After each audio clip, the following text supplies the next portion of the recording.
Hi, I'm Bopsto, the Odor Weeb, And I'm Red, the bald-headed wonder, and we are the Anime Boys. the anime Anime boy cowboys. cowboys. Did it again. And Oh, today's is a day. it's a It is a sad day. day. It's a Sad very, day as very sad well. day. I don't think we covered a single episode that was not depressing. Uh-huh. In today's video, we're going to be covering Yeah. four Welcome. episodes. But the Well, last one, I feel like, just to keep it all together, we're not going to be announcing that we're swapping over to 26. We're just going to be going from 25 and 26. And we're yeah. just going to talk about it Yeah. because it's a two-parter. But just strap in, Yeah, man. buckle up. Welcome. Get ready to take a little trip into Gut Punch City. Yeah, because it's a tearjerker. It's a hmm tearjerker. So here Uh, we are, the end of Cowboy Bebop. mm, And well, if before we get into it, hey, if you like this video, give us a like, comment, subscribe. You're not subscribed? what? The what the hell? Oh, Oh, come on, man. man. Rockstar Ein is very disappointed in you. Darkstar Ryan is very disappointed. He's so disappointed. In fact, he's carrying over to this episode to show you how disappointed he is. Yes, he very much is. hmm So we can start with episode 23, Brain Scratch. Brain scratch. This episode was a bit strange. It It is. It's one of the stranger episodes. Also, one of the more interesting episodes as well. I would say the approach to the episode was very unique. It was very hmm very neat. But like the context of the story was I don't know, it was good, don't get me wrong, but Yeah. wasn't the best so far. You know what I'm hmm saying? Which I guess I got spoiled by, the what's his name? Peru, Uh. the top hat guy, Puro. Puro. I was close. Um, I got spoiled by that episode, I guess. Because this episode Yeah. wasn't bad though, and it had Yeah. some good like gut punch like aspects to it. But Um. Popso, why don't you kind of kick us off with it? So I like how this episode opens up. So it opens up on basically Spike channel, just flipping through channels, Yeah. and we open up on this broadcast on like this like Heaven's Gate cult type stuff, and Mm-hmm. this cult's name is Scratch, and it's basically you got this video talking about basically getting ridding yourself of your desires, aka your body, to focus on your spirit instead. Trippy ass And Reagan wannabe. yeah, yeah, man. For Um, anybody who doesn't know, Reagan isn't Mob Psycho. yeah. Go watch it. We Um, actually but covered a video it's on it. big. He's So, big on the on shit like ego death and whatnot. oh yeah, And we keep flipping through and we see some more things. There's some incidents happening with this cult. It's quite it's infamous at this all over point. the news. People are And it killing is. themselves to become part of the higher being, hmm which is essentially where people give up their real body consciousness to become part of a consciousness beyond. So they're taking their soul away from their Yeah, body and putting it it's into Soul a Killer. digitized It's like it's a Soul Killer. yeah, it's soul Yeah, killer. That's probably the best way to it's put Soul it. Killer. It is Soul Killer from Cyberpunk, where Yeah, it separates your consciousness from your body, and you now live on the net. but it really doesn't. Yeah. We'll get more into that, but it really Well, doesn't. it does, but it's not Mm, permanent. mm-mm. I wouldn't say that. If anything, I feel like it would just fuel kind of like what happened at the end of Cyberpunk. Spoilers if anybody hasn't played it, but it's been out for years now, so that's your Yeah. fault. Um, at the end of Cyberpunk, where I can't remember her damn name either. Why am I terrible with names? Johnny's woman. Fucking. Yeah, see, it's hard to remember. Oh, Alt Cunningham. She basically took everybody who had been used with this program yeah. and sucked them all up into one single consciousness beyond the network. And I feel like that's what's happening in this episode. Well, Um, it's like I said, it's literally like the headsets. They talk about it where they are designed to they transmit your consciousness as data and basically transfer over to the net.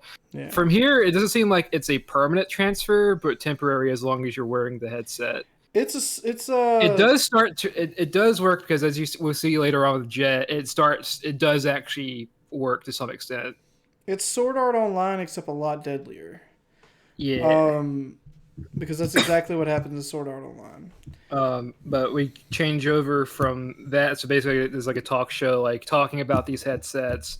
Then we switch over to another broadcast about a lady who's concerned about her boyfriend who's been missing.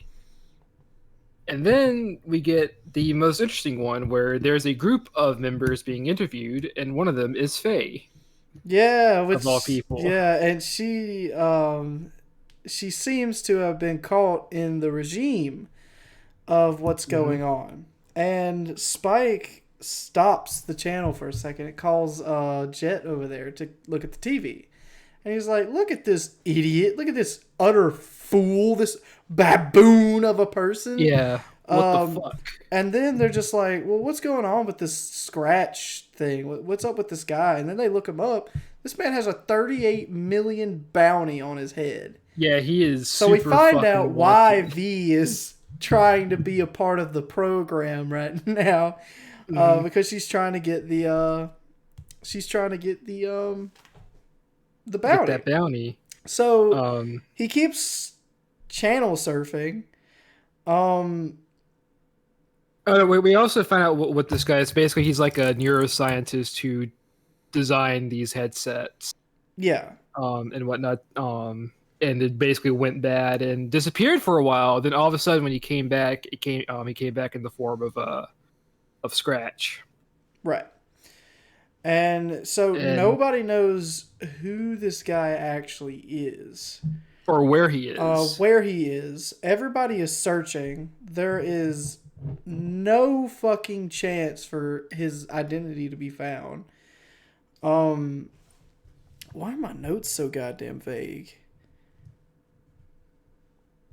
Okay, yeah. That's So we get a little cutscene after them looking at the bounty and everything, and the channel surfing. V is secretly on the move, trying to take down this culty weirdo, yeah. and She's in this fucking like dilapidated ass building. yeah, it's fucked. And she bumps into this dead guy, just laying there on the ground, Mhm. dead as a doornail. And I never understood that expression, but I'm not gonna get into that. But um, just sitting there dead, and she pulls the gun out. She points it at the dude. He like nothing's happening, and then she looks over. There's another dead guy, except that dead body had been there for a while.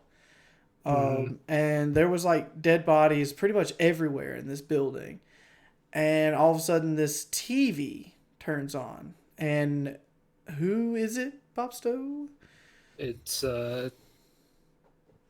it's the Mr. Leader Man. Yeah, Mr. Leader, man. They said his name in Yeah, here. it's Londes. His La- name is Londes. Londes, that was his name. But yeah, he ended up taking her ass down essentially. Yeah, Spike and Jet are out on the prowl trying to get info on this guy, but he's very elusive.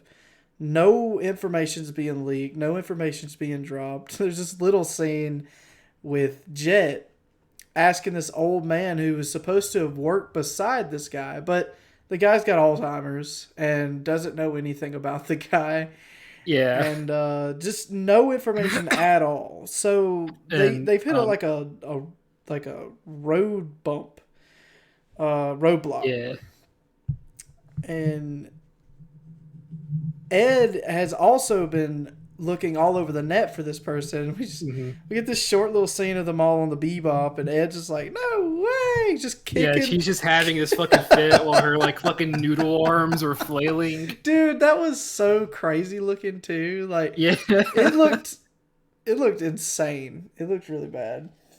Yeah. And all of a sudden, while they're on the Bebop, they get a call from Faye, and she looks really fucking out of it. Yeah, she's fucking. She said that I finally found a way to get out of my debts, and she's just in this like hypnotized almost state, and it was just so vague with the phone call. She just falls over. The phone call ends, and all of a sudden they tracked her phone call. Yeah, so Spike tracked the phone call. So Spike's going to where it was sourced. Jet decides, I'm gonna get one of these fucking headset things. And we're gonna try this out from a different Try side this shit out. Poor Jet has to wait in line at a fucking toy store. Yeah, all these kids surrounding him, and this massive man with a big metal arm, kind of like Johnny, but yeah, man. Just this massive dude. Well, Johnny wasn't massive, but just this really tall dude, buff guy with a metal arm waiting in line at a toy store. Mm-hmm. And he ends up getting the little thing. And they have like a whole ass like data program. Yeah, man. To where you can like enter your name and your data to get registered on this website, which was the what was the name of it? Cracked? Scratch. I don't know why I thought it was Cracked. Although most of them are on crack for believing this shit. But the first time Jet tried it, we find out that he ended up using bogus info. So it uses the same, visuals no matter what information you put in there. So they find out that it's flawed. So it makes you it kind of centers around you knowing that this guy isn't all knowing. This guy doesn't know you, and it's just this random stuff. So people are just putting their real fucking names out there for this guy to register himself in the programs so that he can get more backstory on them. But as he gets a little bit further into what the Scratch is about, he basically in the program uses, and this is the only way I have to describe it, I have it in my notes here, damn it, where did my note go? Sorry, give me a sec. My notes just like took off. I don't yeah.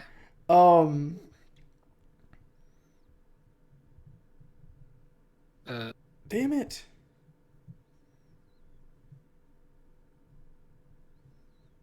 I can't remember the name of the word. It was what?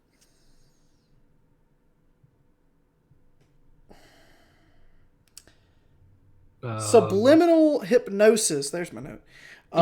Like in a sort of subliminal hypnosis. So he's using like certain like images to attack the nervous system of people's brains to basically revert to his way of thinking. Yeah. And right before he gets fully sucked in, we have Ein just viciously barking at the computer. Yeah, because like as soon as it turns on, Ein starts to fucking growl. He's like, "Nah, I don't like this shit." He's like, "Nah, something's up. Something's up." And then he goes and bites Jet's leg. Really hard. Like, really hard. And Jet just snaps out of it. And just... Ein's just sitting there attached to his fucking... Yeah, man. He ain't letting go, dude, till he comes off that headset. And we get this phone call back to Spike. And Spike has found the location where Fee come up missing. And he basically crazy. It fucking attacks your central nervous system and shit. Yeah, and I would have been sucked in too if it wouldn't have been for Ein, just biting the shit out of me. He saved my life, but fuck that guy. So they um, decide, you know what? Maybe not have me strapped in. Let's send Ian in. right. Oh wait, And there's one thing that we kind of sunk over.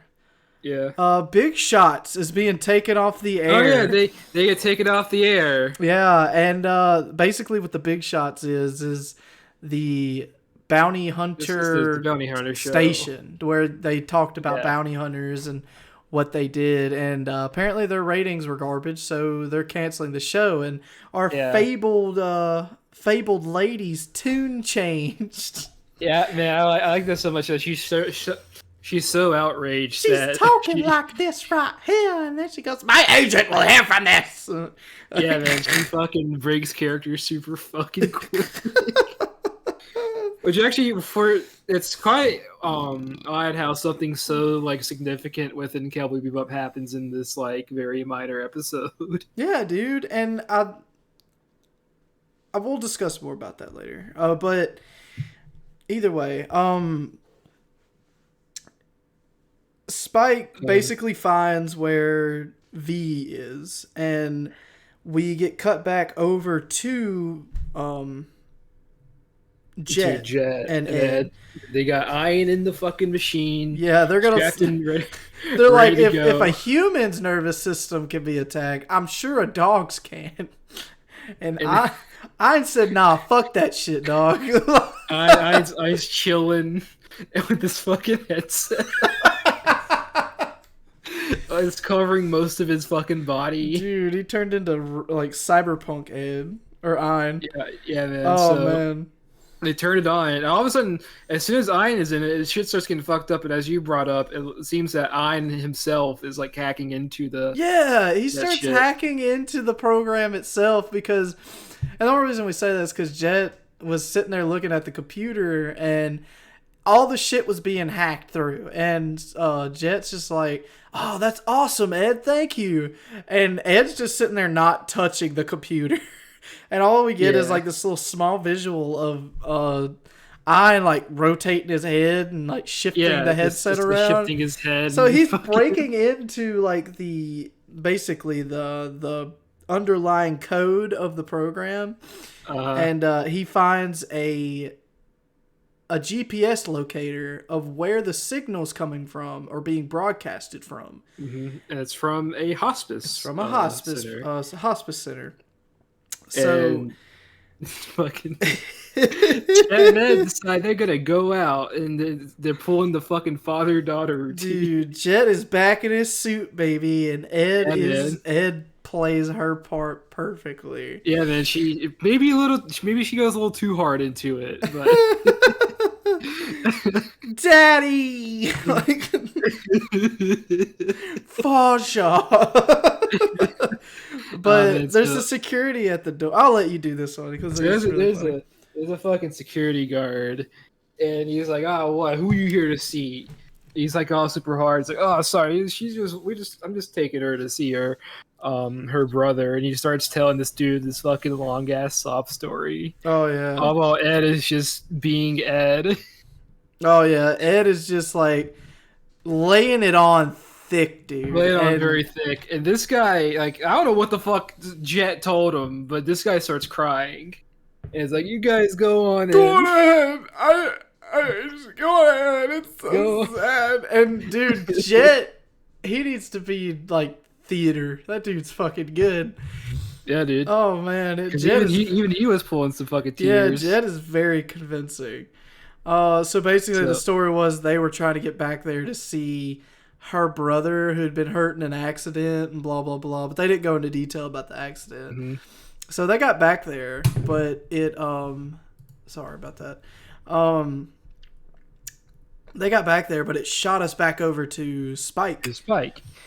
And Lundes appears on the fucking TVs, and he's like, "Don't worry, she's asleep. Though the other bounty hunters slept themselves to death." And just to give you a visual, just think of It's lair from the movie It. It's this fucking pile of fucking TVs, and all of like them have wire Lundes' and face TVs, on. just this giant fucking. What's the worst thing you fear? Yeah. And his fucking face pops up on every single one of them. But go ahead, go ahead. So basically, he starts talking about various different things about like fear, life, death, and Spike's just not having it. And it's like, well, why the fuck would anybody Well, believe in this? it's not the fact that he was talking about life and death. He was It's talking like more around the about lines of how every single person in the world can simply be controlled by little tiny LED lights on a fucking television screen. yeah, Just hmm because they are so engulfed in what yeah, TV tells them that they forget to look at actual reality. hmm And that brings me back to an old quote saying that everybody is so glued to their screens that they forget to pick up a newspaper and read yeah, actual news. But, you know, hmm that doesn't even apply now in today yeah, because news is just a way of distraction at this point. yeah. And Um, but I did find, you know, the significance being used in this mhm. episode like quite refreshing. Um, that people could just be controlled by their television sets, and honestly, it's true. It's very true. Yeah, and then Spike's like, no, it's fucking. He basically retorts with I'm trying to think. There's something about reality. I forgot what the fuck exactly it was. Um, But Spike ain't worried about his little fucking party trick, Spike dog. ain't having it, and that's whenever Lundes is like, "Well, where are you gonna find me?" Lundes doesn't actually exist, And and at this very moment we of cut as back over yeah, to Jet and Ed, where they find who the real Lundes is, who's basically this kid who'd been who is in like a vegetative state. he was 12 when he got turned The into like a what 13. was it 13? It's 13. Thought it was 12. My bad. Yeah. Um, But basically, he was able to basically transmit his consciousness onto the net, and that's how he's been able to sort of live. Imagine just doing that in your fucking sleep. Yeah. How did he do it? I don't know, unless it's something that was related to the accident. Maybe. Because I never really go into exactly what it was that caused it. No, no, they didn't. They didn't do Yeah. that at all. But But um, they find Jet and Ed notice, oh, the system here is similar to the headsets, and Ed starts fucking with it. Here's where it gets really um kind of sad because basically as he's talking to Spike, he starts realizing, oh no, someone's fucking with my system, yeah, and this dude and is slowly realizing that he's getting disconnected. it's And really sad because of the way he just immediately breaks down. yeah, So Ed's sitting there like turning all of the his systems off. Um, and the guy has basically just this fear of being mhm, forgotten and not being yeah, seen by the world. And that's all he really wanted because he yeah, didn't get to live his life. He wanted to live his life in the way where people would actually know who he was. hmm And he didn't get that chance. And he was just in this utter panic as they were shutting down. And I yeah, like the man. degradation of character as he was being shut down. Like he went from like perfect graphics to like a poly Dude, like do be looking like fucking Andros from the original Star Fox. yeah, dude, really do be looking like Andros. Holy shit. Yeah. And it was Yeah, sad. It dude, was really it is sad. sad because, well, imagine this: like you do this so you can get away from the fact that you're just trapped and your consciousness is trapped within your body, unable to do anything, Yeah. and then being taken from that and having to go back into Right. I mean, that the isolation is like, man just man, wanted to access the world in the way that he was able to access the world. yeah. And It just so couldn't happened he did so through a fucking cult. yeah, he couldn't do that. What the hmm hell are my dogs barking at? Oh, Hang on a second. God damn it. all right.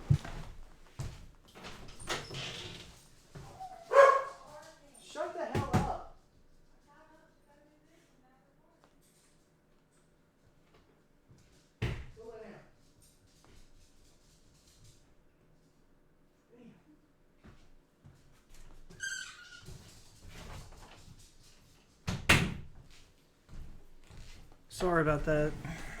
Yeah, dogs, man. I'll just have to make a cut. Alrighty.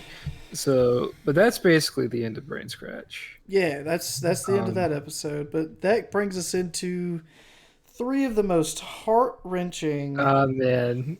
ball busting. The terrible fucking threes. Oh It's man. fucking man. Yeah, So I terrible guess like twos got thrown out the window, and they had to add an extra one. so here's episode 24, Oh Hard Luck man. Woman. So we open up, Faye is just staying up super late watching that Betamax tape that we got in a few I episodes ago. love her little bunker she's got, by the way. It looks Yeah. very homey. It really It does. does. It does. And she is just combing through every little detail of this tape, trying to figure out like landmarks as to where it was filmed. Right. And she found one. And she found one. She was And looking at it, and it was just this fountain in the background. It was a little lion fountain. yeah. And all of a sudden, Ed's like fucking vibing next to her. Dude, Ed just like pops up out of nowhere, like the creepy fucking chick that she is. And She's asleep. yeah, she's basically asleep, and Ed's just like, I know that waterfall. And V's just like, you know where this is, Ed? And Ed's just like, I do know, and I don't know. Don't know, and I don't know that I do know what I don't know. And she just passes the fuck out. And V, I don't know what happened in this scene, but she basically just kissed Ed awake. Yeah, man. She just grabs Ed, just kisses her, and they're just struggling for a minute. That was a little weird to me. I don't know if she was kissing her or like... I don't know what the fuck was going on. I don't know if she was kissing her or like trying to give her CPR, dude. It was a little funky. So we cut over to the next day. Spike is up. He's brushing his teeth, and Jet's like, "What the fuck are we? We were supposed to be on a course for Mars." Yeah, the and fucking like, Ein, poor Ein got kicked. And fucking, he's like, the girls are gone as well. Yeah, without skipping a beat, like, dude. Like, it's like, oh man, it's like I told you, Jet. They're fucking women and kids. They're trouble. Yeah, they're just fucking trouble, man. So we find out that V took the fuck off and strapped Ed to the top of her ship to go find. Fuck it. This ship is a no gremlin zone. You're gonna have to ride on top. What's stupid is that she squeezed that big fat fuck into the ship, but she couldn't fit Ed. Like, come on. Yeah. That's just rude. So we also get this like cut to these like guys who will become important later. Oh yeah. They're filling up this like crater, and man, there's like some banging fucking music that's playing while they're filling in this crater. Oh dude, yeah, I have that marked in here too. Like that music was bumping. Yeah, dude. It makes me want to just go and listen to this fucking soundtrack again for like the third time. It's a good soundtrack. Then we get this cutscene back over to Ed and V and just this crumbled up fucking decimated area, and she picks up a watering can. She says, "Waterfall." It's like, it's not what it is. And so, and all of a sudden, they just get fucking surrounded by these weird ass kids. Dude, the Peter Pan crew fucking just showed up out of nowhere. Like, they're more like fucking peanuts. Or like the Oliver Twists. But either way, they just popped up like fucking groundhogs, one by one, like meerkats. And they all got weird like obsessions. One of them collects fucking fingernails. One of them collects fingernails, dude. Not even like trimmings, like full on, like rip off your fucking fingernail with like pliers. No, they were trimming. They were trimmings. No, because she's like, I can take one, and she pulls out a fucking pair of pliers.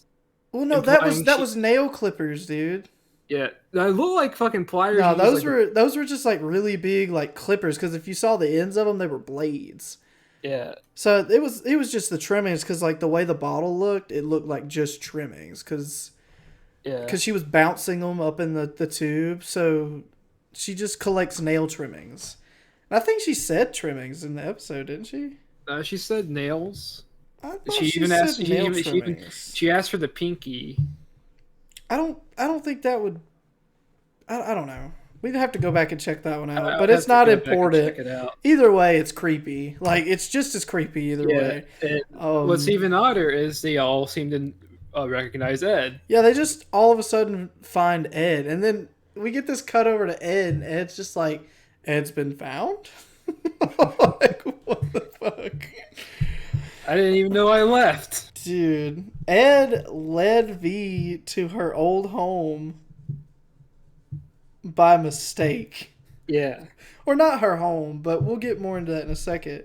So they all just like Bopsto said, just obsessed around fucking V. And this nun comes out and just tries to spray them all, but gets V instead. And we just get Yeah. this cut back over to them all, like the nun and V sitting at a table, and V's just drying her hair off, and the nun's just like, "Yeah, we knew Ed. She just came around here for fucking food, and then just left out of nowhere." Yeah. She just came in, like, she wandered in, stayed for like 3 years, and just fucking dipped. So we found out that Ed only took V here just because there was free food. There's free food. And But we did find out Ed's backstory. Yeah, it's fucking like fish soup. Yeah, Or it's some weird, dude. weird ass food. Then again, when you're living on Earth, especially with what we learn about why Earth is the way it is, Yeah, man, just war torn probably, idiots. it's probably about as good as you're gonna get, Right. with how fucked Earth is. So Faye, actually, no. So the nun says, "Hey, I got something good for you in the drawer there," and Ed pulls out this little like hollow card, and it turns out, oh shit, it's her dad. Because her dad showed up looking for her because apparently her dad lost her. The dad's looking a little familiar from a previous scene. From a certain crater filler guys. Yeah, so we get this cut back. We find out that this is that guy's Ed's dad. Ed's dad. And I like how they just avoided the whole fact that he just forgot that she existed. Mm-hmm. And the nun just put it as the way it was worded is that he lost her and like spent like 7 years looking for her. Well, no, it was worded as like he forgot that she was at a fucking like nanny service. Yeah. And then just left. Mm-hmm. And then come around and started searching for her for 7 years, while also getting distracted every time. So we find out that that's her dad, and after that, Faye ends up finding the lion statue. Yeah, Faye finds the statue, but nothing there. Just that. Mm-hmm. She thought it would trigger her memory, but it didn't. But in comes an old lady, and the old lady remembers who she is, and it's kind of neat to find out that her name was actually Faye. Yeah. Like, what are the odds of that? Because wasn't that just a random fucking name that she was given? I think what it was the doctor gave her the name of Valentine. I think they had Faye, or it could have been coincidence. Gotcha. Maybe. It could have either been coincidence or the doctor knew at least her first name. Yeah. And he made her think it was that itself was also fabricated. Right. And so we get this, like, she's just sitting there talking to her, like, yeah, we graduated high school together, and that's got to be surreal. Just to see this old lady in a wheelchair, and you're just as young as you looked years before. Mm-hmm. And then this little girl comes along, and some part of me feels like,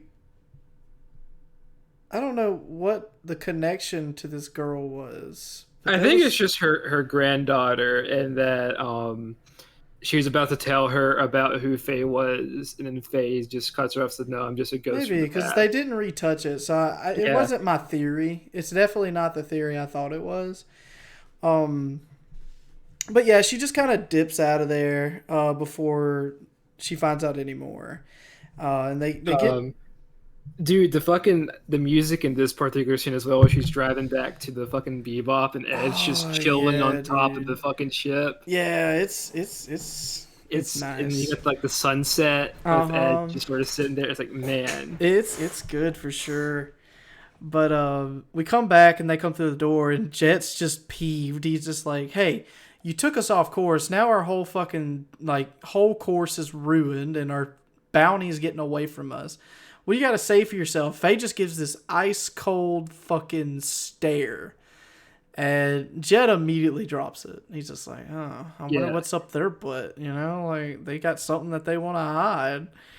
And It, she fucking goes, she lays down, and is just big sad. yeah, but we do find out that the bounty that Jet and Spike are after It's is fucking Ed's dad. It's dad, and as you pointed out on the dude's profile, this dude is Dude, fucking built. fucking He's massive, bro. 400 500 fucking He's pounds, that's 6 foot 400 tall. he's 466. Almost 500 pounds. But I yeah, just dude, round up, he dude. is he is a big boy. He's massive. 6 foot tall, And 466 I'm pounds. A I'm pure convinced it's all fucking muscle, dude. yeah, I'm convinced it's all muscle because This, he's burly, but he's not fat. yeah, but then we get this scene where it clicks over to him, and bro just sucks down a raw egg like it's Yeah, dude. nothing. He's getting that fucking And protein, dude. I love how he just repeatedly keeps calling his partner by the wrong name. At one Yeah. point, he called him Gobbly or some shit like that, but his name was what? It was I forgot. The irony behind that, dude. I think he said it's McIntyre, Maybe it's McIntyre. I don't know. but I don't know. But we're gonna I'm keep gonna. it with that. I'm just gonna call him Because Macklemore and call it a day. Macklemore. But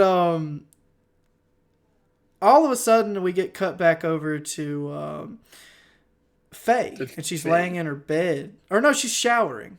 She gets out of her bed and goes into the shower. That's right, and she's taking a shower, and her memories start flooding back because the fountain, the shower head starts reminding her of the days of the fountain, and we get a little cutback of her being on this spaceship.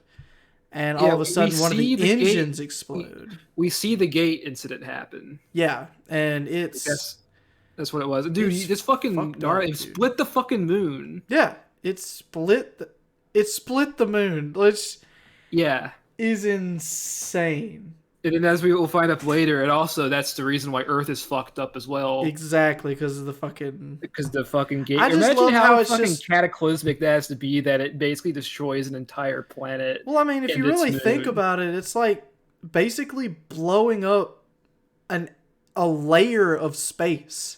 Yeah, It's making an implosion that is breaking the inside layer of space time. I could only imagine that it would be cataclysmic. Yeah, dude. Did I say that right? I think I said it Yeah, wrong. you said it Okay, right. good, because it just spilled out of my mouth without me thinking about it. I can only imagine. I mean, something that is moving at the speed of light consistently just all of a sudden stops. It'd be like being on a treadmill, going I don't know what a max speed on a treadmill is, like 12, Something like that. and automatically just stopping the thing abruptly and watching the guy who's running on it just slam backwards against the wall. Yeah, dude. Like, that would be basically what would happen, but in a larger scale in space. Mm-hmm. So, I don't know. I feel like there's a reason it would be that cataclysmic. So. Yeah. So Faye fucking walks out. She's shook as fuck. Yeah, she bumps into Spike, and we get our first apology. Yeah. From V. Holy shit, dude. Oh man. And man, yes, and she fucking apologizes and walks off. And so she gets in her ship, and she finally knows where she belongs, and she also tells Ed that, hey, you should also go look for where you belong. And Ed's always got to be nosy as shit. Mm-hmm. So she takes off, and then Jet and Ed Spike. take. Well, doesn't No, Ed? Okay, Ed stays on stays. the Ed Bebop. stays. Yeah, Ed Yeah. stays on the Bebop. And they're just like, well, let's go. And Spike's just like, oh yeah, V just dipped out again. Um, and they're just and Jet's just like, oh, whatever, man. And so they go find their bounty, and they roll up on the guy. And the guy's just running tests on just the Yeah. irregularities of the planet. Well, no, they're making maps of the planet. They're remapping Earth. Really? Yeah. That's interesting, actually. They're saying because it's to as they rather confusingly say, to bring order back from the chaos and keep. And I forgot what it said, but basically, I kept like coming back into itself with the way they were saying it. Right. But basically, yeah, that's their thing is they're trying to make a new map of Earth post gate incident. And then Jet's like, well, it's not going to help much with the fucking meteor shower. So that's exactly why we're trying to. It means we need to make more maps. Yeah, so they're just constantly on the move. And so they get into this fucking confrontation, and they're just, about to start blasting. And all of a sudden, they get fucking egged. Like, this man throws like 3 eggs at them, smashes on them, and then Jet and Spike go in to fuck this guy up. Jet immediately eats shit. And then Spike's sitting there like, oh yeah, this is going to be a fucking challenge. And Spike swings his leg into his leg at full force. Dude doesn't even fucking flinch. He just takes the hit. He grabs his fucking hand. He punches the guy. He punches Spike off to the side. He's like, bring it on, bitch. He fucking, like, and it's not even, some of them aren't even full punches. He fucking, like, open palm strikes. Yeah, dude. He's just, I feel like if he punched them, they'd die. Yeah, like, this guy is fucking built, and he knows his strength. And then all of a sudden, Ed brings in the whole fucking cavalry, dude. Yeah, man, he brings in just playing the fucking the entire Bebop. Like, I can only hear the I can't remember the name of like, it was something of the Valkyries. Flight of the Valkyries. The Flight of the Valkyrie. Just rushing onto shore and stopping right before they get to. Ed stops the ship right before it hits the guy. Ed looks down and then just fucking nosedives off the ship. And her dad catches her ankles, and Ed just locks up in this perfect stiff as a board. And then they start swinging around and shit. Yeah, dude. And Spike and Jet are just utterly fucking confused at this point. Like, oh, what the fuck? Like, and she's like, oh, this is my dad. This is Ed's dad person. Yeah, this is a father person. And man. And then Ed's just like, oh yeah, this is a Spike person, this is a Jet person, and then they've been keeping Ed. They've been keeping Ed, and then he just goes over and just fucking. He's like, oh, I see, and then he just grabs Spike and just fucking headbutts him, and Spike just falls over. And then he just fucking flattens on the ground, dude. And he's just like, he's gone. He's out of there. He's gone. He's fucking dead. And then Ed's just like, no, they're friends. They're my friends. And then I like how fast it goes. He's just like, oh, so Ed, you wanna come with me? And then as soon as he asks the question, another meteorite hits the ground, and then he just dips. Not another word. Not another fucking word. He just dips out of the scene. Yeah, man. And there he goes. Just didn't even care. Just dips. Yeah, that's just how I beat. Listen, with how odd of a person Ed is, this she is cut from the same cloth as this dude. I agree, like very much so. The personality is very much not fully there because Ed is still Ed, but you can see where they would come together. Like, I can only imagine who the fuck Ed's mother is. Oh man, I feel like she got all this energy from him though, and he acts just like her. He just doesn't speak like her. Yeah. So I can only imagine, but that's when it dips back over to Faye. Uh, and she, yeah, doesn't it? yeah, it does. It Okay, does. okay. So Faye lands on her old island, back where the fountain is, and she's following her old like memories. And she has this memory of her being a little girl running up the hill next to the fountain up to her house. So she's following her like old memory, and she gets up to where the memory leads her, and it's all demolished, just smashed to the ground, decimated, and then it cuts back to it cuts back Yeah. to the It- Bebop, and yeah. Spike's or Jet's in there just making eggs, just boiling eggs to eat for Mhm. that night. This is where it starts getting really fucking Yeah, sad, man. dude. So music starts kicking in, and man, I've noticed whenever music kicks in Bebop with like lyrics, Yeah, it usually means this something's about to fucking happen. and I remember this song from the soundtrack, and dude, it is so good. Oh my Hmm. gosh, it's You so probably won't be able good. to listen to it the same way. No, I'm not. I can't wait to listen to the Yeah. soundtrack again now that I've finished up Bebop. Hmm. Oh man, I can't wait to listen to it again. But as we just get this like little scene of Ed, just the silhouette of Yeah. her in the sunset, Yeah. Walking walking across across the art sunny like desert. Earth, Yeah. and she's just walking away with her little computer on her head, Um, we and cut back. Ein is Well, we cut back over to Spike at this point, and it shows a little sign Ed left that says bye. oh yeah, Yeah. she said bye bye because he was like, it's time for dinner, and they look out of the window and it says bye Yeah. bye. Hmm. And at this point I'm just upset. I'm so Yeah. upset at this point. And we find out that, Ian had been following her, and Ed's just like, "Look, you can't follow me. Go back to the Bebop. I'm planning on going super far away." And Ian gets real sad, And then she's just like, "Oh, fine. You want to come with me?" And there they go. Yeah, man. She Uh, she that leaves actually she leaves my heart. She leaves the show, and she takes Ein with her, with man. her. Yeah, dude. And dude, when I tell you I was almost in tears watching this scene, Hmm. I'm not lying. I'm about to tear up talking about it. Yeah, man. Well, it just comes out of nowhere, and it just hits you.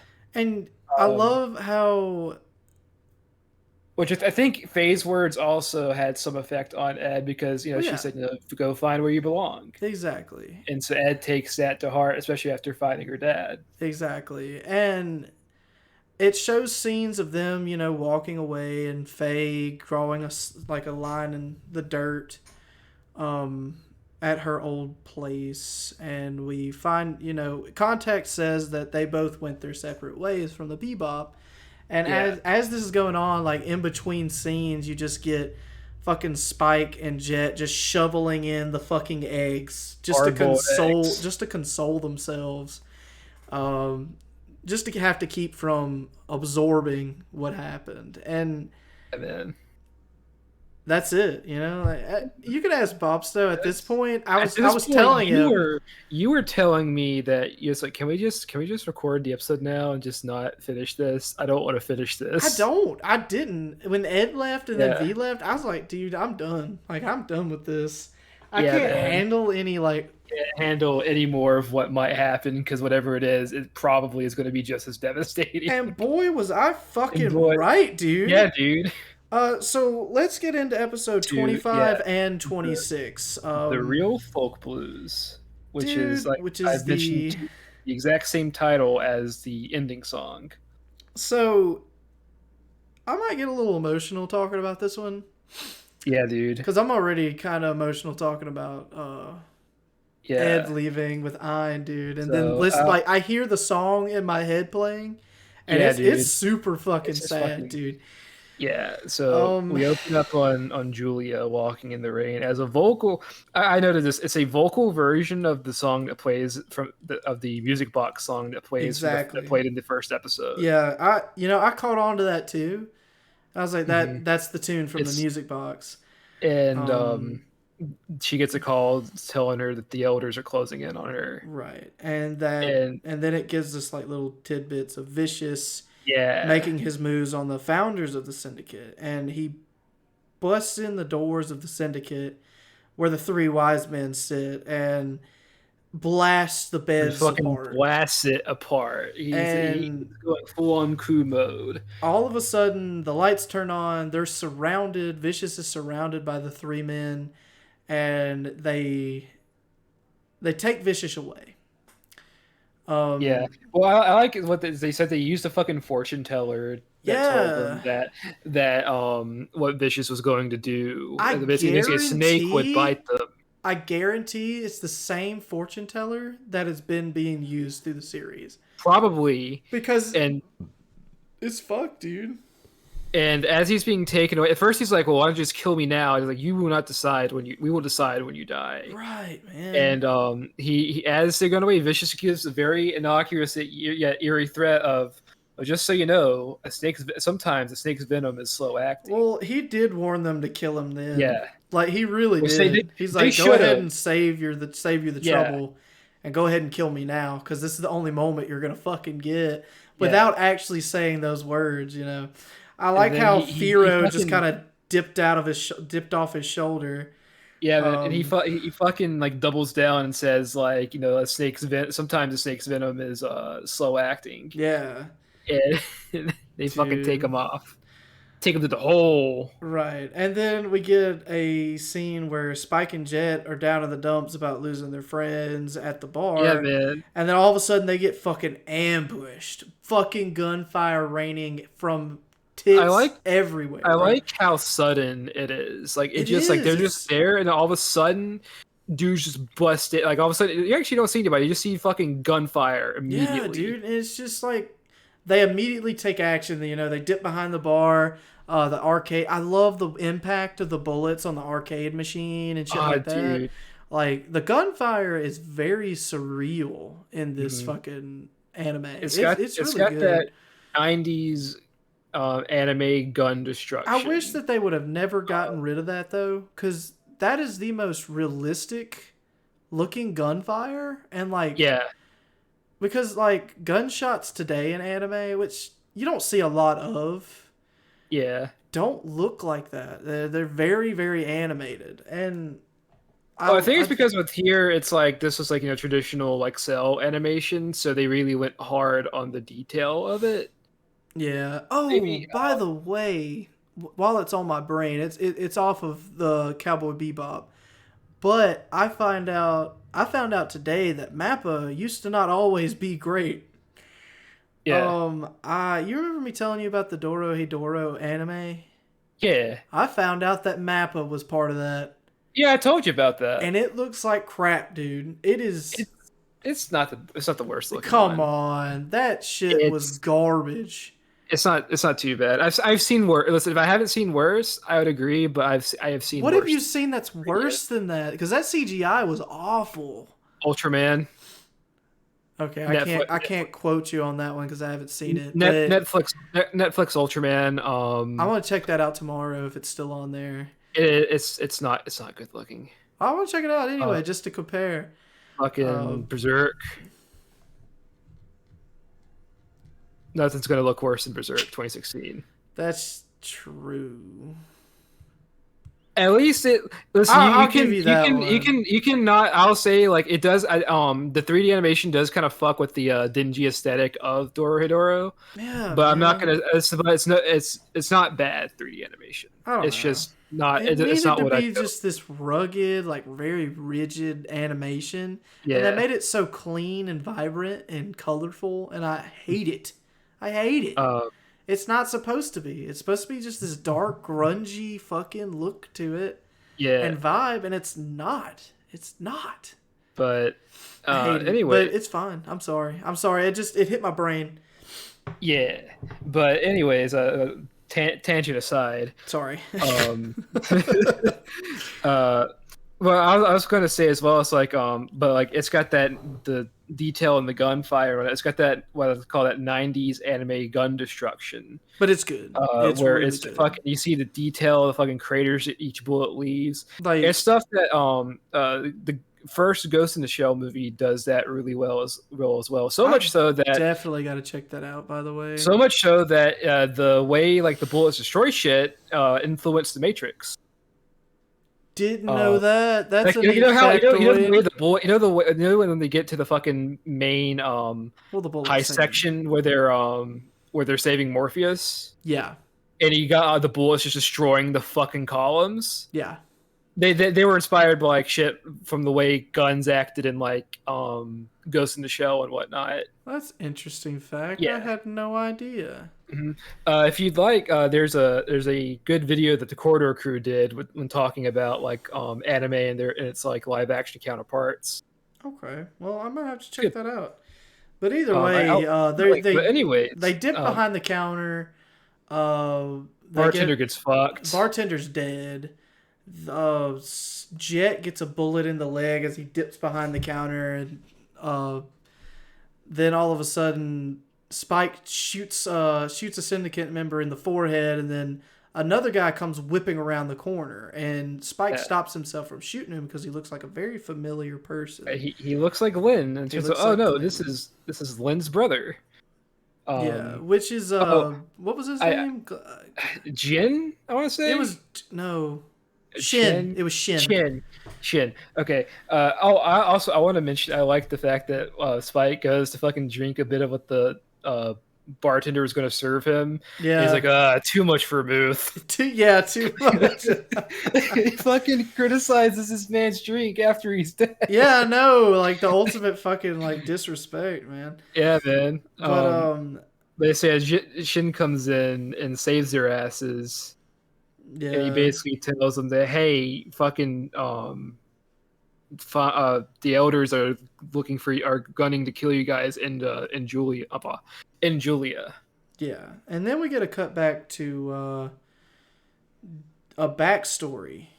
Isn't it? This is the no, No, we cut to no. the That's doctor. yeah. We cut to we Speaking cut of to a that, hey, did doctor. you notice it's a doctor from episode 2? Yeah, it is. I It's did the notice same that. fucking doctor. Um, There's a lot of callbacks in these two we episodes. yeah we find out that the old wise men are pretty much just cutting all All ties. ties. Anyone tied to Vicious is fucking a Dead, dead man. dead man, and the doc is just patching up Jet and Spike, and they're trying to figure out why they're after Spike, and then it just kind of clicks. Yeah. They're just trying to get rid of everybody who is connected to Vicious, who is trying to overthrow the syndicate at the moment.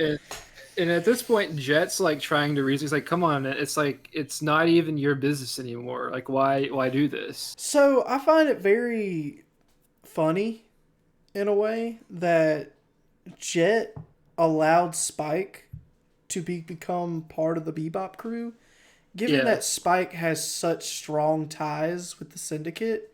yeah. Not I think ties, well, but like grievances towards the yeah. Syndicate. Well, I Uh, think part of it is Jet didn't full. Whenever they first met, Jet didn't fully know what Spike's deal was, but as he which kind of it, which learned more is about him, which is especially the case with like episode 5, where like he's like, "Well, where you're off to, man?" And then Spike's like, "Well, what about your arm?" So like definitely like Jet didn't fully know what Spike's like past was, and at this point he fully knows, and he's just like, man, like why fucking dude? Like he's looking at his fucking like this dude he's been going with for like I don't even know how many years. right?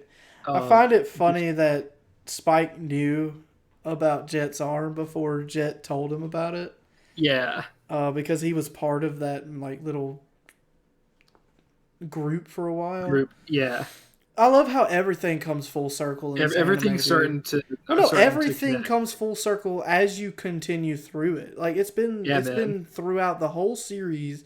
Things like little tiny tendrils of information get soldered together Yeah, man.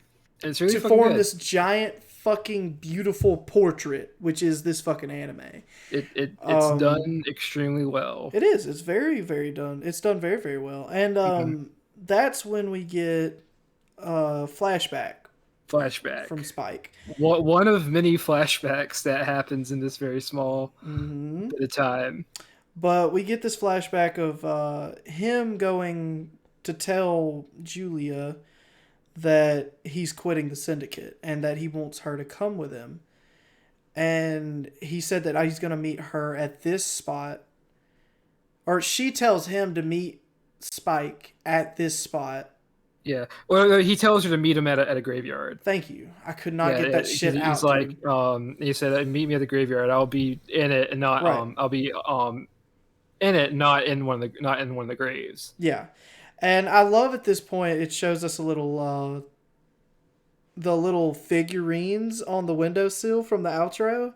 Yeah. I love that send back. Like I said, everything ties together, man. It's yeah. I love it. I love when information flies, man. There's so many details that are very much relevant to every little bit, especially in these last two episodes here.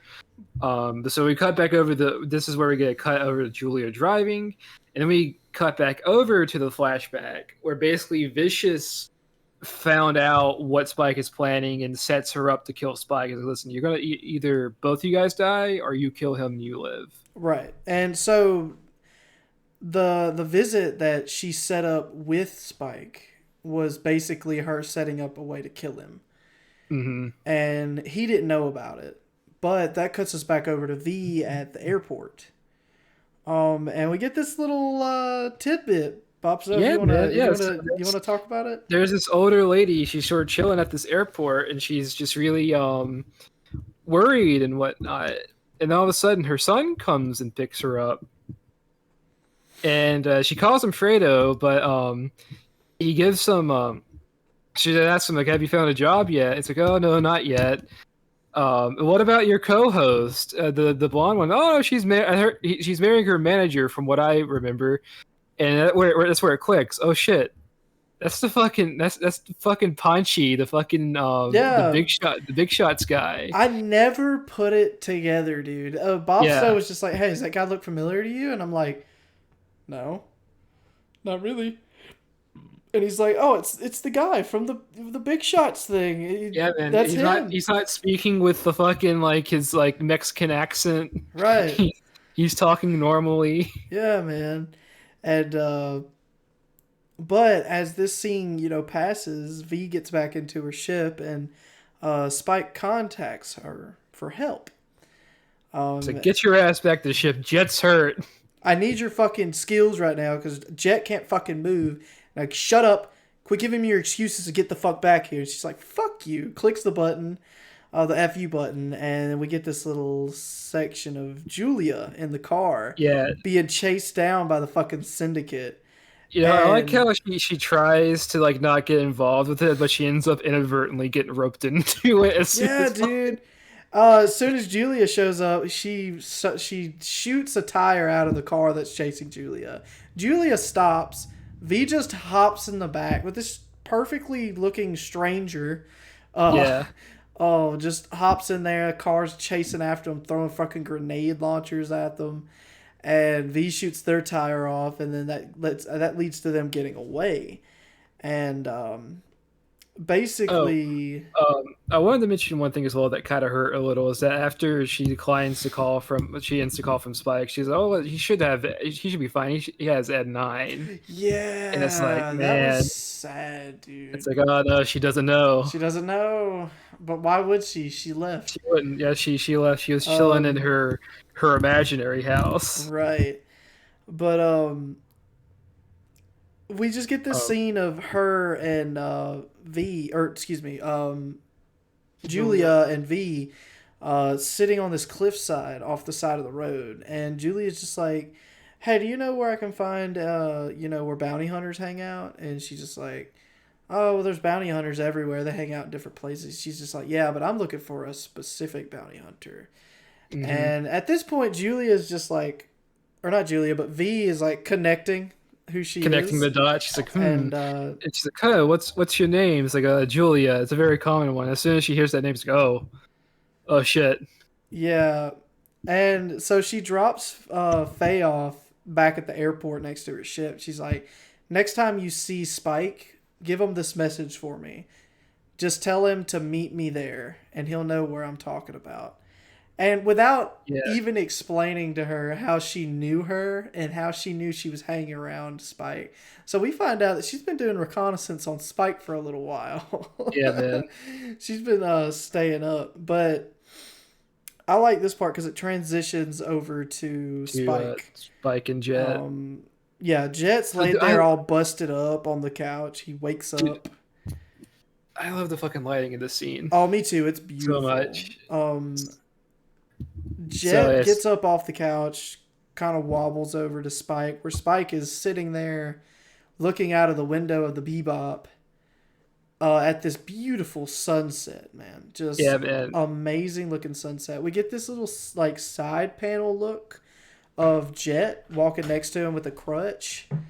And he starts explaining this, or starts telling this So the story story. about a rotting leg. Do you Yeah. remember? Well, so what it is? It says this: a hunter is out hunting and injures his leg, and it just right whenever the infection has taken its hold and is starting to kill him, all of a sudden he sees this glorious like mountain, and it's Mount Kilimanjaro, and he died. He says this is the exact thing I was looking for as he dies, and basically the point of the story is that normally whenever death approaches, that most men normally cling to their past when death approaches.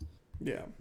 And he asks, Spike, why are you so stuck in the past?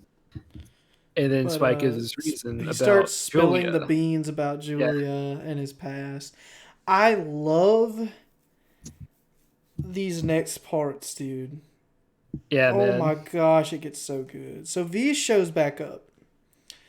And V comes back on a fucking mission. And Jet's just like, hey, V, you're back. And she's just like, hey, where's he at? Who are you talking about? The spiky-haired bitch. Like, you could have just called him by his name. And V's just like, I need to know where he's at. I've got a message from Julia. And then that just fucking clicks in Jet's brain. And he's just like, oh, he's working down there doing what he's got to do.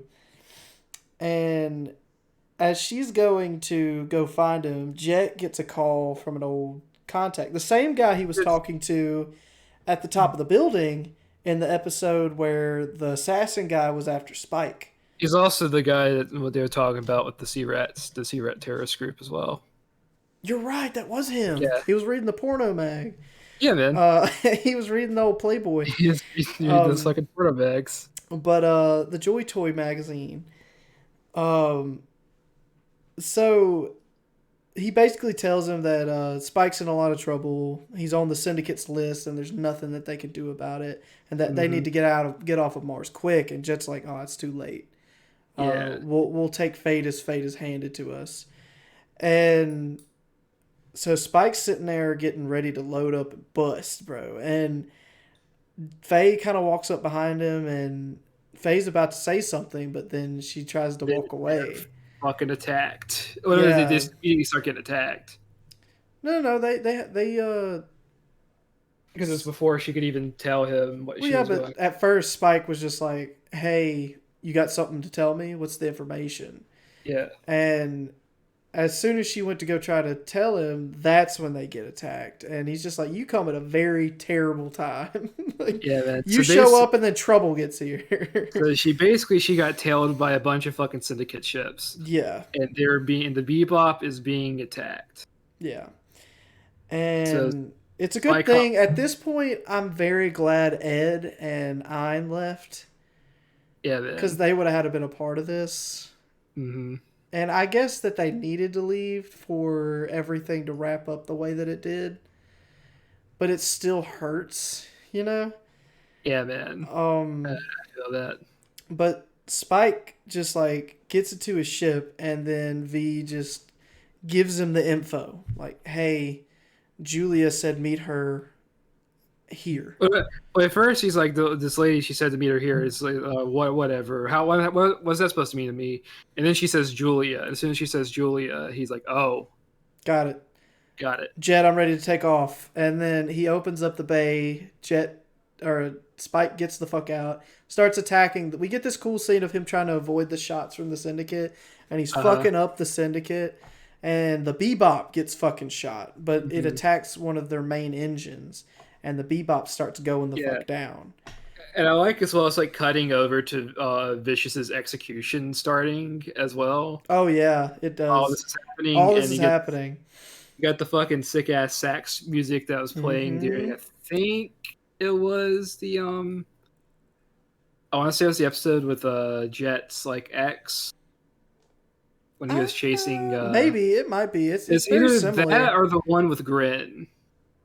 We'd have to go back and go back and compare. But it is a song that's played in the series before, right? And he's fucking Spike is fucking shit up, and then we get cut back over to Vicious's execution. Right. Everyone's walking up. The elders say their piece, but all of a sudden, that damn fucking bird drops a fucking Firo used self-destruct, dude. Yeah, dude.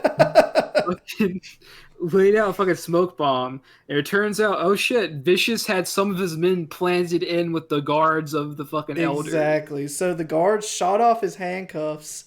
The bird exploded, killed one of the one of the wise men, and then there was only one left because one of his guards shot the other one in the head. Yeah. And he walks up to him, grabs his sword, and he says, I think he says like, "This is the."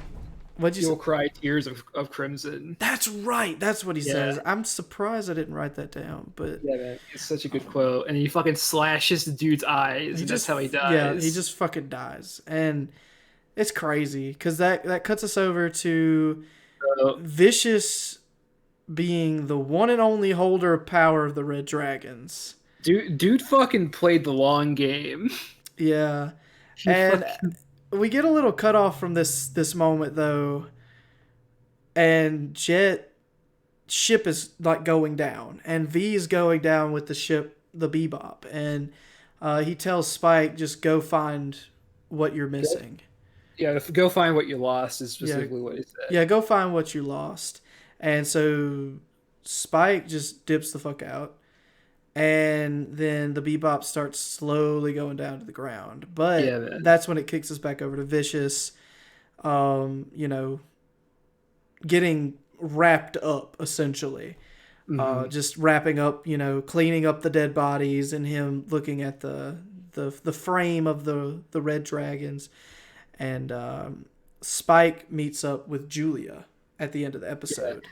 And it's got the same fucking atmosphere as the first episode. The fucking music box song is playing, and you see the red rose at the fucking gravesite. Yup. And except this time, Julia's there, and she whips out a fucking gat. Yeah. So, like I said, we're not going to talk about the segment of episodes. The only thing I want to mention is the fact that the last episode only has a title card. There's no intro. Yeah, it gets straight into it. Well, because there's so much to cover in this short span of time. Mm-hmm. So we get cut back over to Julia whipping out the gat and explaining to Spike why she didn't show up in the first place, like the first time. Mm-hmm. Just basically telling like the first time I was being pressured to kill you, and if I would have showed up, I think I would have done it. Mm-hmm. And so that's why I segmented myself away from the Syndicate and let you go off and do your own thing. Mm-hmm. So she hugs Spike and she's just like, why can't we just leave together and forget all of this? Like nobody has to know. We can just leave and never be found again. Mm-hmm. And just as this fucking happened, I like the fucking tone of this scene. Like you can feel the fucking kind of sadness and sorrow from it. Yeah, it is. It's like super sad. It's very somber. So fucking Shin comes in right on the fucking aftermath of Vicious's little coup, and Vicious like, well, are they dead? He's like, no, I didn't kill them. Well, why are you back here? And Yeah, more don't. importantly, where's Yeah. Julia?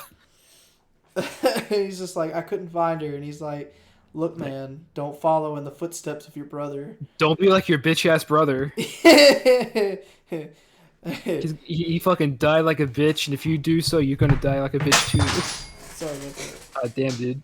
No, I Um, knocked something off my desk. My bad. it's all Gucci. Um, Um, so Spike has given Julia directions to Annie's shop. However, as soon as he gets there, it turns out he was too late. The syndicate got to her first. right, sad.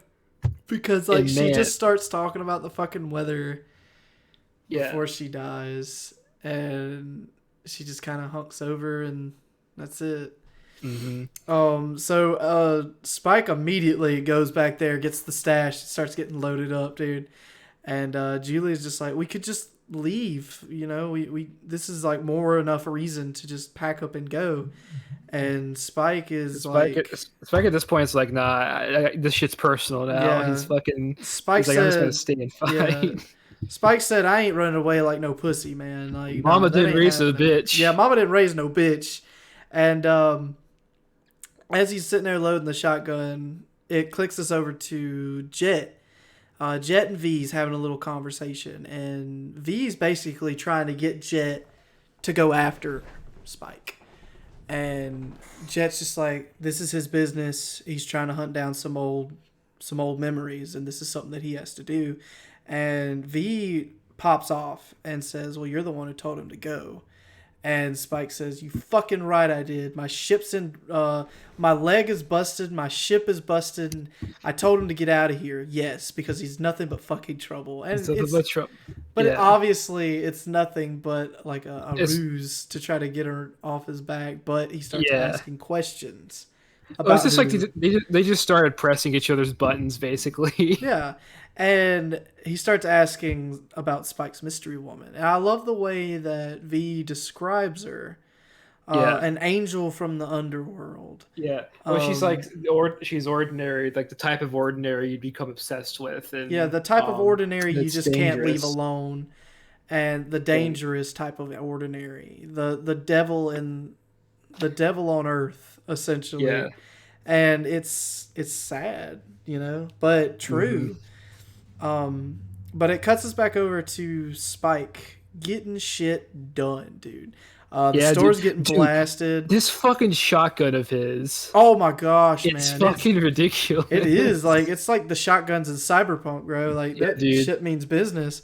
I don't know if you've played the original Doom, but the shotgun in the original Doom has a stupid fucking range. Oh, does it? Yeah. It does. Like, you can shoot enemies from across the fucking map. Which you gotta understand, too, he wasn't shooting from a super far range. He was in the store, and shotguns have a wide range. Well, not just that. I'm talking about later in the gunfight.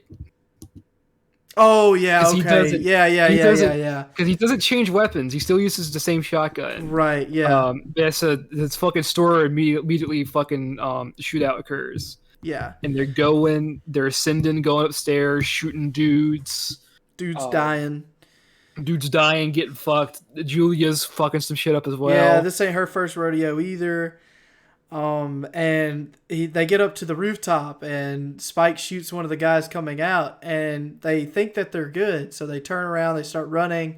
Another guy comes out, and right before Spike was able to lay out a shot, Julia got popped. Yeah. Well, first, as they're running across the roof, they shoot some other guys, and this is where I said this fucking range on a shotgun is like fucking ridiculous. That's what I'm saying. He was shooting the guy at the door from like halfway across the rooftop. Yeah, dude. And it's fucked up. And like I said though, like right before Spike could get that last shot off, he shot the guy, but before he could shoot the guy popped Julia. And Julia gets this like slow-mo fall, and we just get this cut over to Spike's eye, just filled with fear. Yeah, dude. And you got fucking these birds in the background as like she's dying. It's like, man. It was beautiful looking. It looked really good. Really good. Especially the shot afterwards where he's holding her. Yeah, she just hits the ground like a fucking sack of potatoes. And sorry. That's not very majestic, is it? Um, she hits the But that's ground. how I mean that's how it happens after the solo kick. She just fucking falls immediately. So yeah, Right. stack of And potatoes. Jet just pulls her close, and then we just get this like this moment where Julia says something. One of these moments I was talking about in a later episode where they're saying something, but you don't find out till either the end of the series or you just don't find out at all. Yeah. And I hate those moments because it pisses me off. But that's what happened here. And I swear to sweet baby Hmm. Jesus, I'm not picking that back up. Um, but it just cuts over to Jet, Hmm. and Jet is leaning on some of Spike's old methods of foretelling, Yeah, man. He goes to and the fucking he goes to shaman the Indian dude. shaman, and the shaman pretty much tells him that all stars in the sky at some point whittle out. Yeah. Uh, Well, also, it's that every time a person's born, a new star is formed. When that person exactly. dies, that star burns out and And falls. Jet is just like, don't say that. Don't say that. Because that basically means that Spike's going out to die. Yeah. And we find out that Jet's name is Running Rock. Running Rock. Did you hear that? I did. I did. Yeah, we find out his name is fucking Running Rock. And Hmm. of course, we get Um. this scene of Vicious showing back up like a mad hunting dog. And they Yeah. find Julia's jacket on the roof with both Spike and Julia's passport. Hmm. Um, and And Vicious is like, well, he'll come back. yeah, he'll come back. He lost the one thing that was keeping him. He will come Right. back. And And man, fucking Spike, he goes back to the Bebop, dude, and just he abruptly, dude. gets his last meal, Which is and he very fucking comes. cool because it's the same meal he got at It's the very first fucking episode bell of Cowboy peppers Bebop. and beef. Bell peppers and beef, and he's just like, yeah. I like how he just comes back out of nowhere, insults the food. Yeah. He's a terrible critic. Like Hmm. he's like the food's terrible as always. Yeah. Well, I think And it's just him being cheeky towards Jet. right. And Spike starts telling his own story about a tiger striped cat. Yeah. And basically the tiger striped cat lives a million years, lives a million times or a million lives. And as he's going through the world, he meets a million people, and he doesn't he's not very fond of anybody that he comes in contact with until one What's day what's that? He's he not fearful of death. Like he just well goes yeah upon on his I'm getting lives. to that. Yeah. He becomes he becomes not fearful of death, and then he meets a white cat, like a white furred cat, Yeah. and he falls in love with this cat. And the cat eventually one day gets tired, gets old, and passes away. And the tiger striped cat grieves so much that he dies too, except this Hmm. time he didn't come back. And it's basically referring to Spike and Julia and Hmm. how he had lost her before and he kept on moving until he lost her. And now it's referring to himself as this is going to be his last time, you know. Yeah. And I like how Jet's like, that's a good story, Spike. And Spike's, well, that's a terrible story. That's a I terrible hate story. I cats. fucking hate cats. And then they just get to fucking laughing. Yeah, man. And after they have this laugh, um, He's back. Jet basically tells it, or not Jet, but Spike, shares a really sad fact about him. Hmm. Um, if you want to explain it. No, I was going to talk a bit more about what happens after that, but because I don't have it written down. But if you want to say it, So basically, he tells Jet about everything, yeah. how much in love he was with Julia, and what drew him to Julia, and that this is going to be his last, goodbye. And he starts walking through, and you can explain this part. Yeah, so he walks through, and all of a sudden, Faye pulls her gun out on him. Mm. She's like, "Well, where are you going? This is such What a good moment, by the where are you way. going?" And Spike is just it's before he can even explain himself. She talks about how she's like, "You told me to what's in the past is in the past. So why the fuck are you clinging to the past so much? And you told me my past didn't matter." And then he starts talking to her about his eyes, about how he lost one of them in an accident. And ever since then, one eye always sees the past, and the other always sees the present. And the past every now and then flickers in, distorting his like view on like reality. Oh man, And man, I love and that. And Faye is just like, don't do that. You've never shared anything about yourself with me, uh-huh. and don't start And now. and he and she mentions before he walks off, like, I got my memory back. And then he tells her, I like this one. He tells her he's not walking to his death, but to find out if he's alive. Yeah.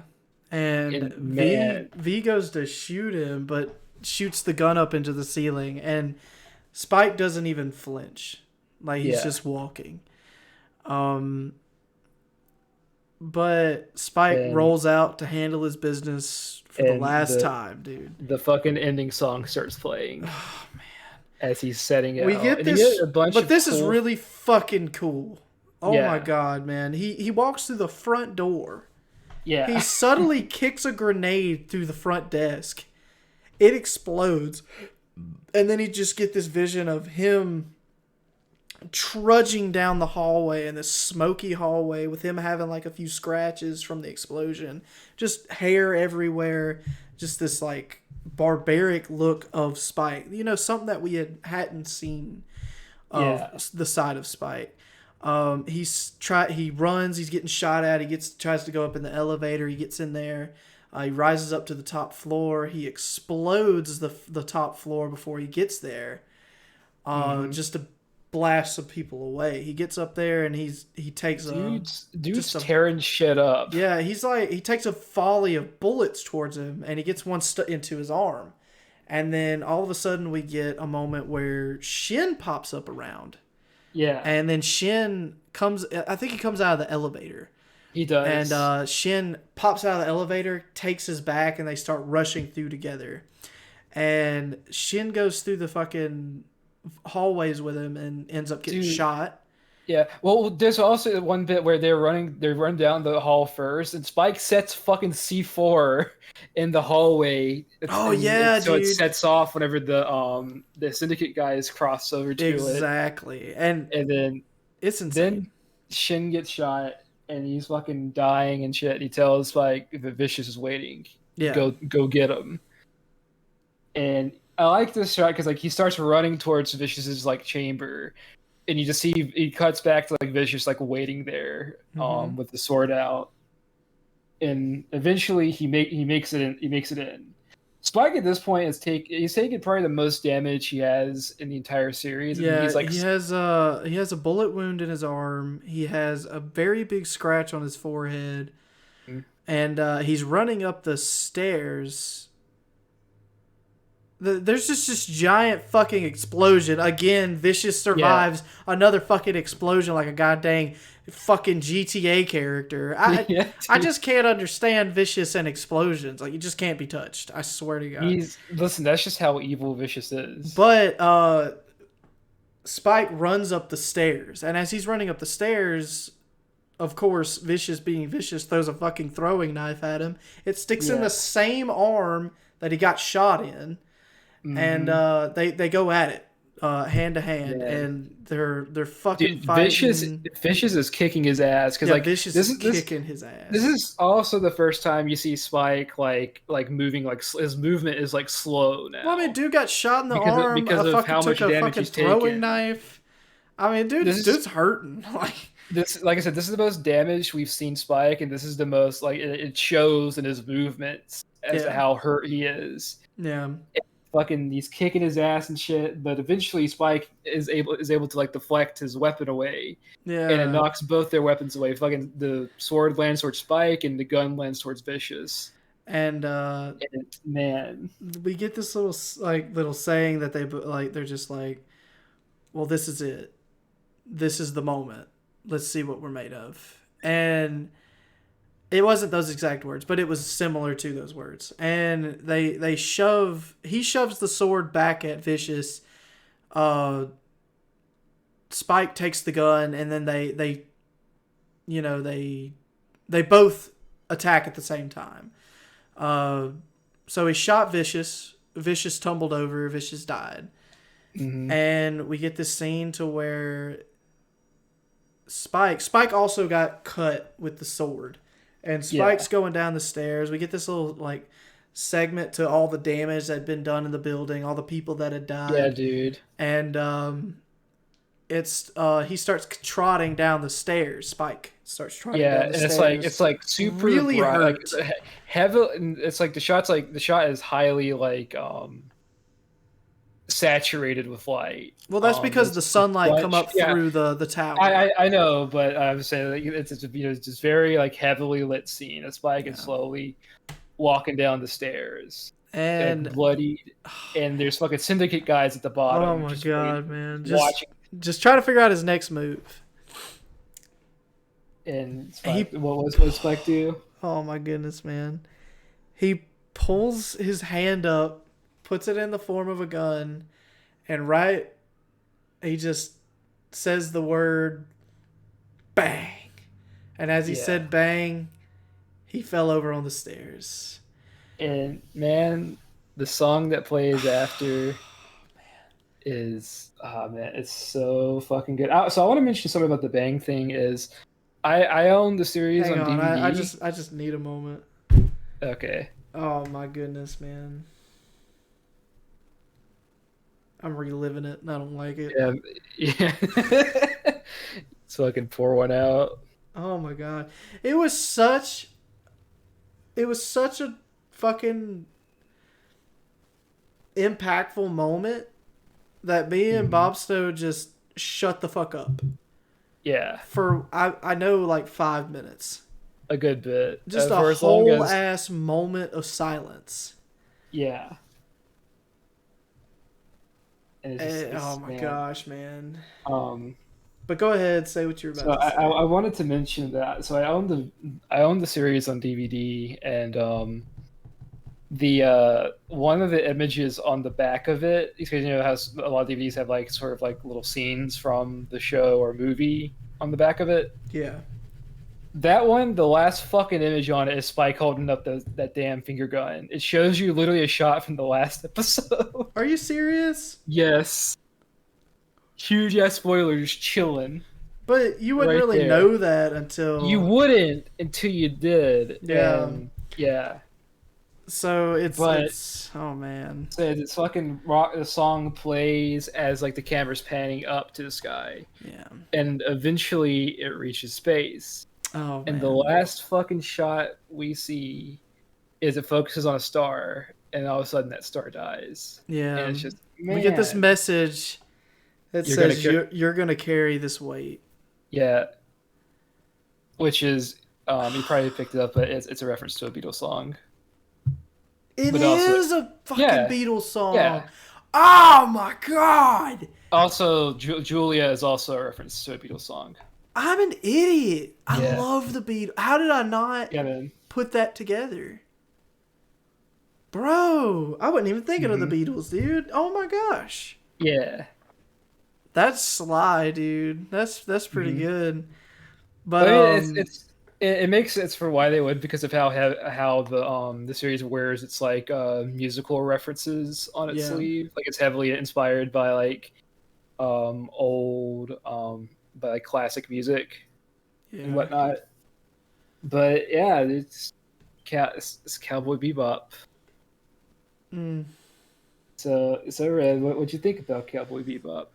Not only was this anime just stunning, the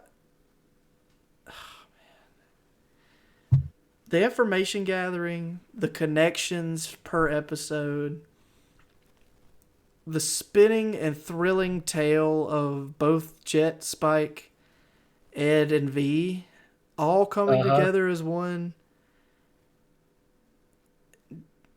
This is the most phenomenal fucking anime I have watched. Hmm. And I might say that a lot because, like I said, Psychopaths was fucking amazing. Like, amazing. Yeah. But, just for the time that Bebop came out, because I'm in that mindset of when Bebop actually came out, like back in the 90s, Yeah. I can only imagine that it was just a gem of the time. Like, Hmm. It was also its dub had a bit of a legacy because that was one of the first like actual like solidly produced dubs. yeah, And so that paved way to getting anime dub to this dubbing standards that anime has like today. yeah.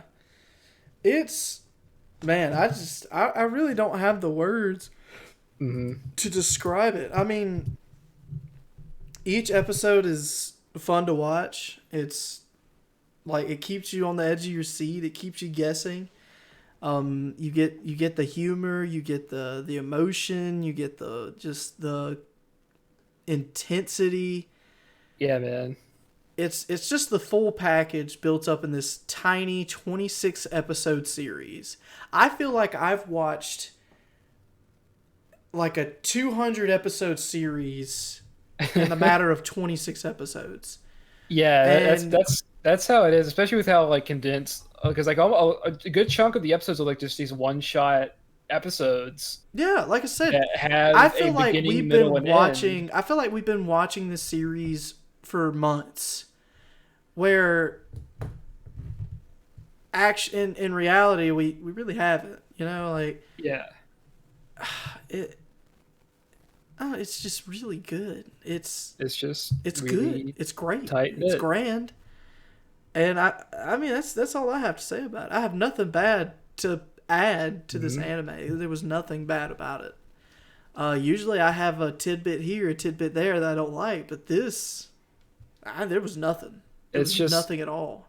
it's just really solid. It was a solid, amazing anime that It's everyone needs to go watch.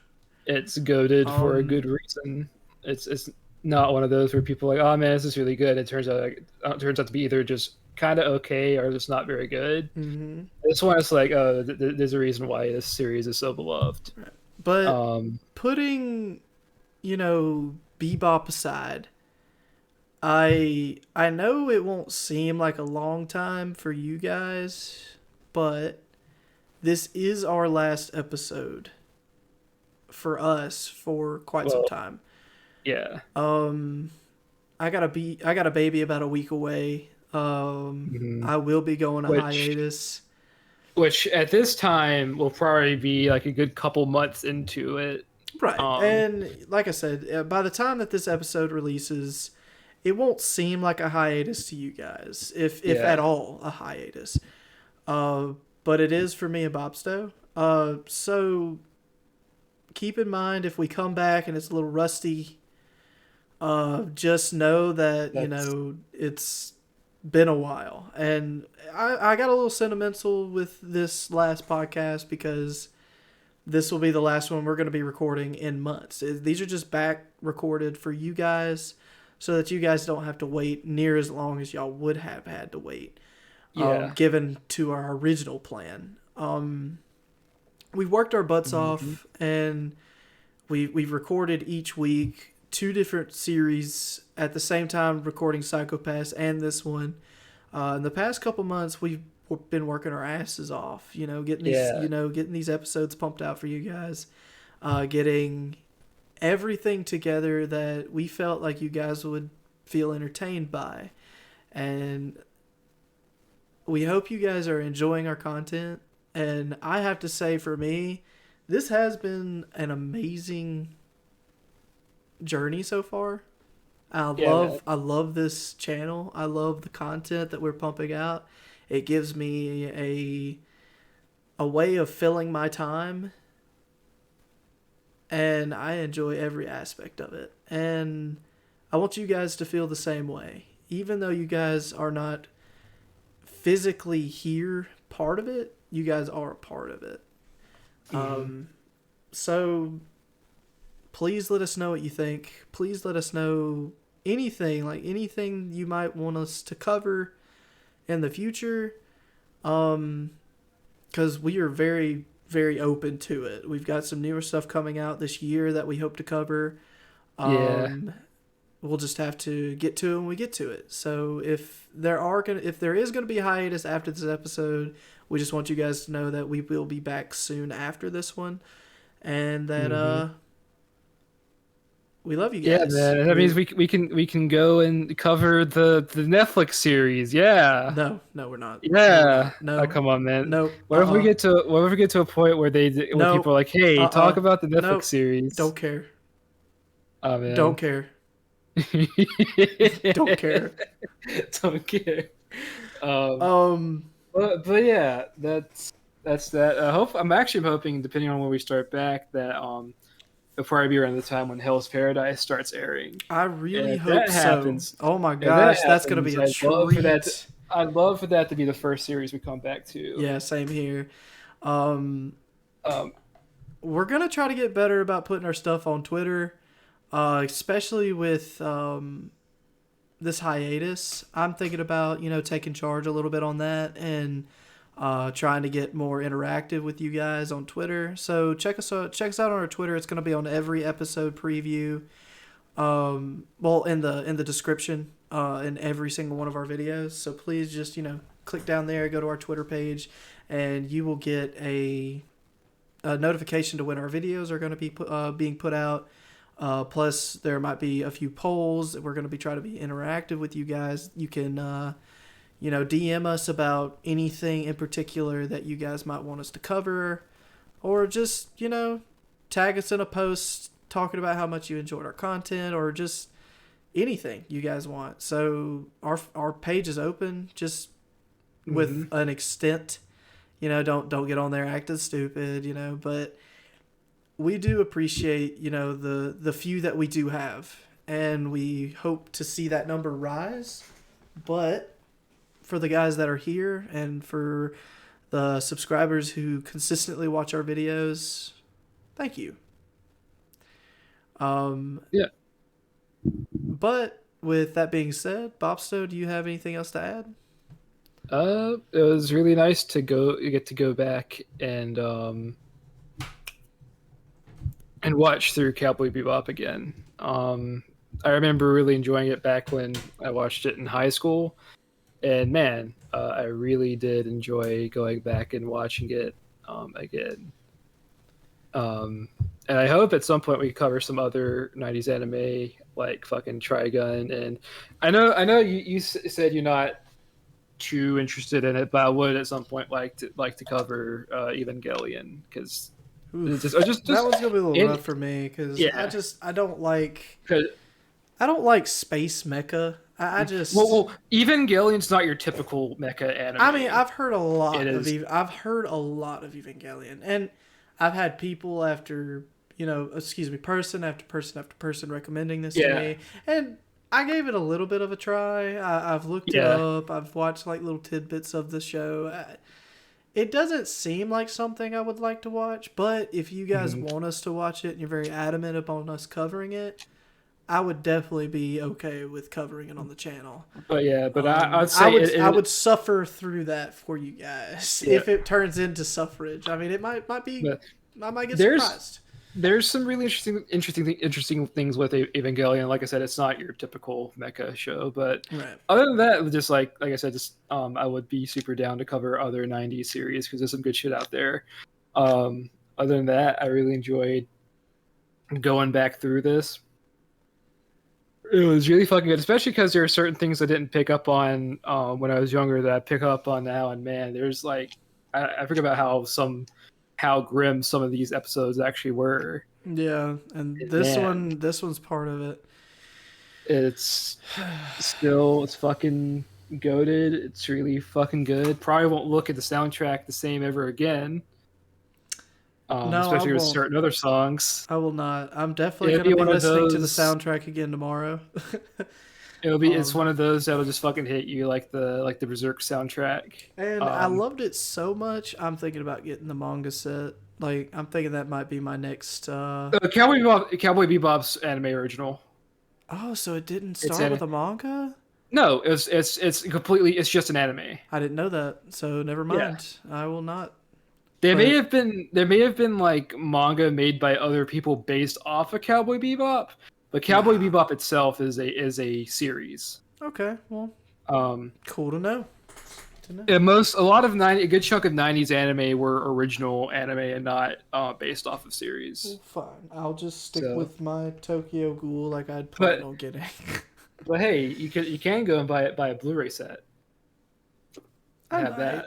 I might do that just because it's my favorite. Hmm. Uh, it's worth getting a Blu-ray set for. Just like Yeah, when I first bought the Blu-ray series of Avatar: The Last Airbender, yeah. it's worth getting. But But with all that being said, um, I'm gonna miss this, even though it's not gonna seem like nothing for you guys. I'm gonna miss this for the few months I will be out. Um, but Bopsto, as much as I'd like to keep recording, yeah. why don't you take us away? Well, if you like this video, like I said in the beginning, if you like this video, give us a like, comment, subscribe, and I'm Bobsto the enemy. Fuck. How I'm you gonna Bobsto. fuck up our Damn it. last outro for months, bro? Come Because on. that's how emotional it's getting, man. I'm Oh sorry. I'm man, sorry. you made me nervous. But, I'm sorry, man. all right, okay. I'm I'll give you shaking. a I'm restart. fucking shaking. I'll give you a Well, restart. I'm Bobsto the Elder Weeb, And I'm Red, the bald-headed wonder, and you just got done watching the Anime Boys. the anime Mate, cowboys. Cowboys. See ya. See ya.